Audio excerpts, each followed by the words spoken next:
कहानी शुरू होती है मुंबई के एक आलीशान घर से, जहां अर्जुन, एक युवा आर्किटेक्ट को एक वकील का फोन आता है।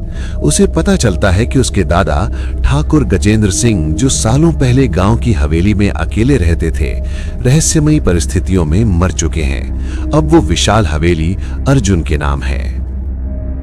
अर्जुन अपने दोस्तों के साथ वहां जाने का फैसला करता है। उसके साथ है उसकी मंगेतर स्नेहा, उसका मजाकिया दोस्त विक्की और विक्की की गर्लफ्रेंड पिंकी। जंगल के बीच से गुजरती हुई सड़क अचानक एक बूढ़ी औरत कार के सामने आ जाती है। अर्जुन जोर से ब्रेक मारता है।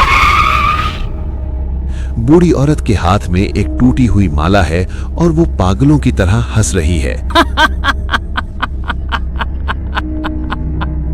मत जाओ, वो जाग गया है।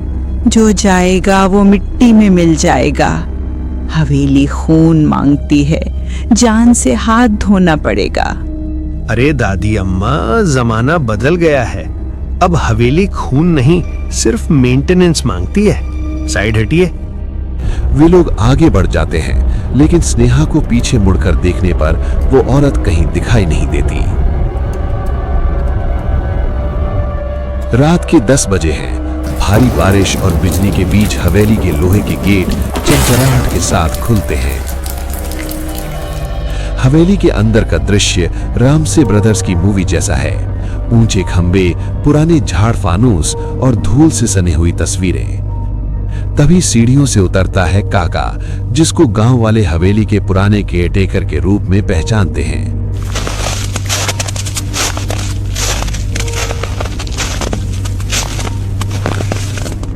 छोटे मालिक, आप आ गए।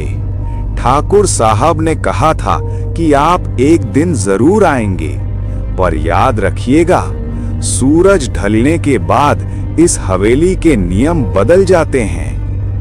नियम? कैसे नियम काका?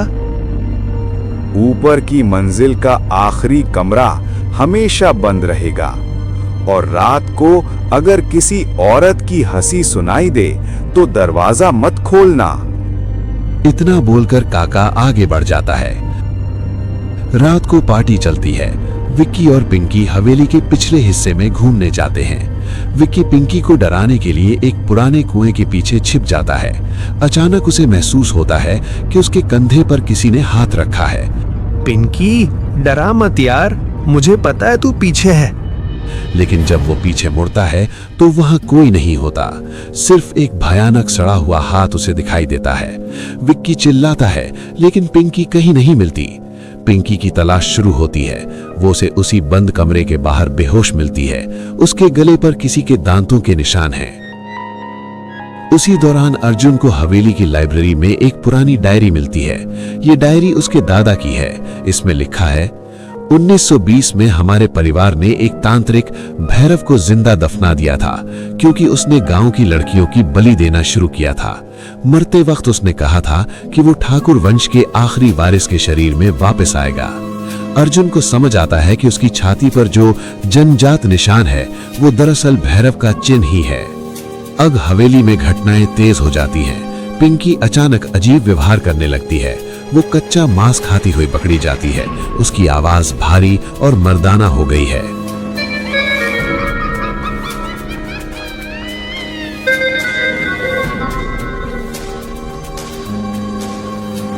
ठाकुर, तूने मुझे दफन किया था, अब मैं तुझे दफन करूंगा।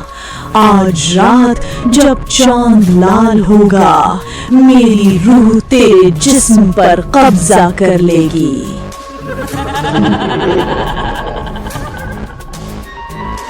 हवेली के सारे दरवाजे अपने आप बंद हो जाते हैं। खिड़कियों से खून रिसने लगता है। दीवारों से डरावने चेहरे बाहर निकलने की कोशिश करते हैं। अर्जुन, स्नेहा और काका तहखाने में जाते हैं, जहां भैरव की असली समाधि है। काका खुलासा करते हैं कि वो दरअसल एक गुप्त रक्षक हैं, जो सालों से इस दिन का इंतजार कर रहे थे। अर्जुन, तुम्हें इस त्रिशूल से उसकी समाधि पर प्रहार करना होगा, वरना वो पूरी दुनिया में अंधेरा फैला देगा। तभी एक विशाल भयानक दानव जमीन फाड़कर बाहर निकलता है। उसकी लंबाई 8 फीट है, शरीर पर बड़े बड़े बाल हैं और आंखें आग की तरह जल रही हैं।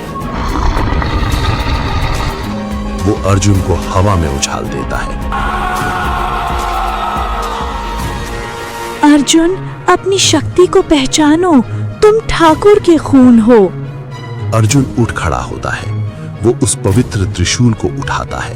बिजली कड़कती है। अर्जुन और शैतान के बीच जबरदस्त लड़ाई होती है। शैतान अर्जुन का गला दबाने की कोशिश करता है, लेकिन अर्जुन उसके सीने में त्रिशूल उतार देता है। नहीं, मैं फिर आऊंगा। एक जोरदार धमाके के साथ पूरी हवेली हिलने लगती है। आग की लपटें शैतान को घेर लेती हैं और वो राख बन जाता है। सुबह होती है। सूरज की पहली किरण हवेली पर पड़ती है। अर्जुन, स्नेहा और काका बाहर निकलते हैं। हवेली अब एक साधारण खंडहर लग रही है। चलो भाई, अब कभी हॉरर मूवी नहीं देखूंगा।